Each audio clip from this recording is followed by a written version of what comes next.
অনিয়মীয়া বিদ্যুৎ কৰ্তন বন্ধ কৰক, বন্ধ কৰক, বন্ধ কৰক। এই জুই জ্বলিছে, জ্বলিছে, জ্বলিবই। এই জুই জ্বলিছে, জ্বলিছে, জ্বলিবই। চৰকাৰ হায় হায়, হায় হায়, হায় হায়।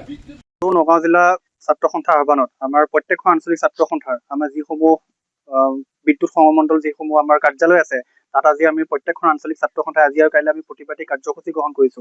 আপোনালোক সকলোৱে দেখিয়ে আছে যে চৰকাৰে AC ৰুমত বহি আমাৰ মুখ্যমন্ত্ৰীকে আদি কৰি আমাৰ সকলোৱে AC ৰুমত বহি কি কয়, তেওঁলোকে ফটাডোল কোবাই আছে যে আজি 24 ঘণ্টা বা 23 ঘণ্টা তেওঁলোকে বিদ্যুৎ যোগান দি আছে। কিন্তু তাৰ পৰিপ্ৰেক্ষিতত তাৰ সমান্তৰালকে আমি কি দেখিছো? আমিতো একো ফলাফল দেখা নাইকিয়া।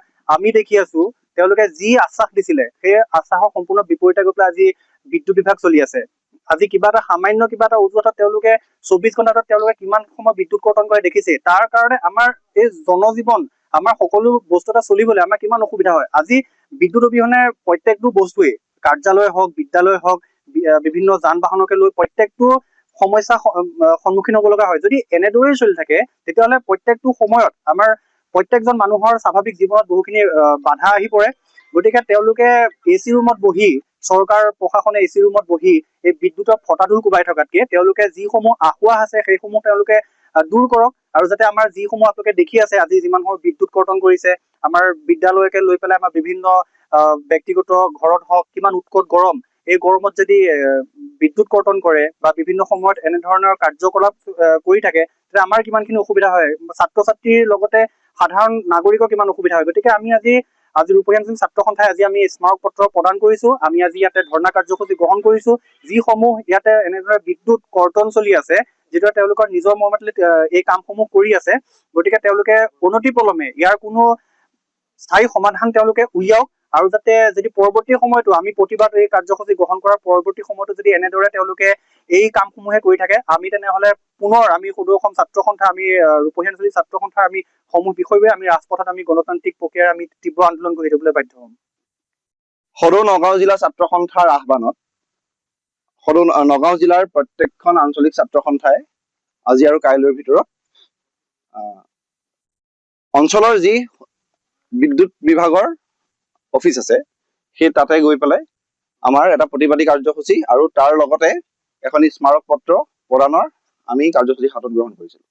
ইয়াৰ মূল উদ্দেশ্যটো আছিলে যে অনিয়মীয়া যি বিদ্যুৎ কৰ্তন, বিদ্যুৎ বিভাগে অকণমান বৰষুণ পৰিলৈ যি বিদ্যুৎ কৰ্তনৰ তেওঁলোকৰ নীতি হৈ গৈছে, ইয়াৰ জৰিয়তে ৰাইজে যথেষ্ট জ্ঞাত ভুগিছে। আৰু মূলত যিসকল শিক্ষাৰ্থী আছে, আজিৰ তাৰিখত আপোনালোকে চাব পাৰে যি যান্ত্ৰিকতাৰ যুগ, কাৰিকৰী যুগ, এই কাৰিকৰী যুগত অনলাইনৰ যথেষ্ট কাম থাকে ছাত্ৰ ছাত্ৰীসকলৰ। সেই ক্ষেত্ৰত বিদ্যুৎ কৰ্তনৰ জৰিয়তে যথেষ্ট জ্ঞাত ভুগিবলগীয়া হয় ছাত্ৰ ছাত্ৰীসকলে। তাৰোপৰি আমাৰ যিসমূহ বৈদ্যুতিক বাহন আজিৰ তাৰিখত আমাৰ আৰম্ভ হোৱা আমি দেখিবলৈ পোৱা যায়, যাৰ জৰিয়তে খাৰুৱা তেলৰ সমস্যাও কিছু পৰিমাণে ৰোধ কৰিব পৰাকৈ এইসমূহ বস্তুৰ উন্মেষ ঘটিছিলে। কিন্তু আজিৰ তাৰিখত কি হৈছে, সঘনাই হোৱা বিদ্যুৎ কৰ্তন বা দীঘলীয়া বিদ্যুৎ কৰ্তনৰ জৰিয়তে এই বাহনসমূহৰ চলাচলৰ ক্ষেত্ৰতো যথেষ্ট ব্যাঘাত জন্মা দেখা যায়। আৰু তাৰ ফলত ইয়াৰ লগত জড়িত যিসকল সাধাৰণ জনতা আছে, এইসমূহ চলাই খান্দি খাই আছে, সেইসমূহ চালকসকল, তেওঁলোকৰ ঘৰ পৰিবাৰৰ সকলো সদস্যই এই ক্ষেত্ৰত যথেষ্ট জ্ঞাত ভুগিবলগীয়া অৱস্থা হৈছে। তাৰোপৰি যি উৎকট গৰম, এই উৎকট গৰমৰ ফলত বিদ্যালয়সমূহত যি দীঘলীয়া বিদ্যুৎ কৰ্তন আমি দেখা পাওঁ, তাৰ জৰিয়তে ছাত্ৰ ছাত্ৰীসকলৰ স্বাস্থ্যজনিত সমস্যাই দেখা দিবলৈ আৰম্ভ কৰিছে। গতিকে আটাইবোৰ সমস্যাকে আমি কেন্দ্ৰীভূত কৰি আজি আমি ৰূপহী অঞ্চলত ৰৌমাৰীত স্থিত যি বিদ্যুৎ বিভাগৰ কাৰ্যালয় আছে, এই কাৰ্যালয়ত আহি আমি ইয়াত প্ৰতিবাদী কাৰ্যসূচী ৰূপায়ণ কৰিছো আৰু এখন স্মাৰক পত্ৰ ইয়াৰ সংশ্লিষ্ট বিষয়াক প্ৰদান কৰিছো। আমাৰ দাবী এই যে অনাগত দিনত এই ধৰণৰ সমস্যাৰ সম্পূৰ্ণৰূপে সমাধান বিদ্যুৎ বিভাগে কৰা উচিত। অন্যথা ৰূপহী আঞ্চলিক ছাত্ৰ সন্থাই নহয়, ছাত্ৰ সন্থাৰ জৰিয়তে আমি ইয়াতকৈও তীব্ৰতৰ আন্দোলন গণতান্ত্ৰিকভাৱে ৰাজপথলৈ ওলাই আহিবলৈ আমি বাধ্য হ'ম।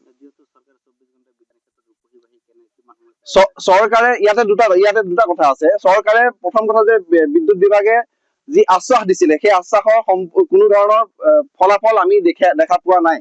দ্বিতীয় কথাটো, লোডশ্বেডিঙৰ লগতে আটাইতকৈ গুৰুত্বপূৰ্ণ কথা, যিসমূহ তেওঁলোকে ইলেক্ট্ৰিচিটি ছাপ্লাই দিয়ে তাৰ লগত ভল্টেজৰ বহুত সমস্যা আমি দেখিবলৈ পোৱা যায়। গতিকে আটাইবোৰ কথা মিলাই চৰকাৰে এই ক্ষেত্ৰত গুৰুত্বপূৰ্ণ ভূমিকা গ্ৰহণ কৰিব লাগিছিল কেতিয়াবা, কিন্তু এতিয়ালৈকে কৰা নাই।